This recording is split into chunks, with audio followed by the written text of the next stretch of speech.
We rented a vibration compactor and went over the foundation multiple times with the crush and run and letting it settle to sure up and give a solid foundation before we lay the rebar.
We then tie down the rebar joints with wires and a cool little hand tool.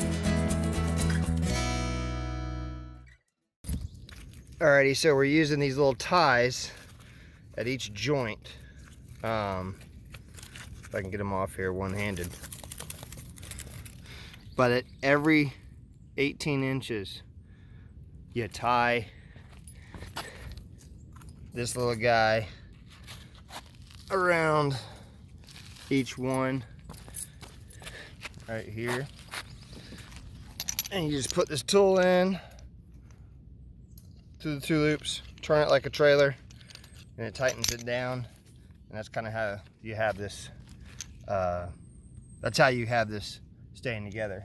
What I've decided to do, underlay one rebar and then overlay, and then underlay and then overlay.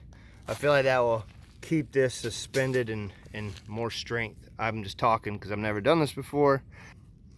Yeah, there's your Rebar 101 beginner guide to the foundation. And I've already mocked up that over there. I just have to tie it and grit it out. So, all right, so mission accomplished for getting the rebar all tied up and pretty. You can see all our grids. Majority of them are all 18 by 18. We did a little 21-21 here in the middle because we combined some pieces, but we are about to raise this thing up and get it ready for pouring concrete next week. Check out the process building a patio for a yurt.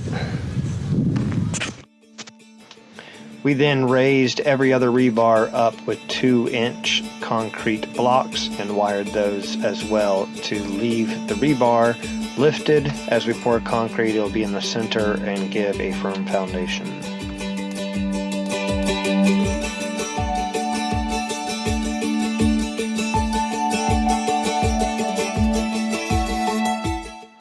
To all the other Voyagers out there, thanks for watching. Click the thumbs up and like our video and subscribe if you're enjoying it. And on the next episode of the Yurt Build, you'll be seeing the footers being put in, hopefully concrete getting poured. Thanks for watching.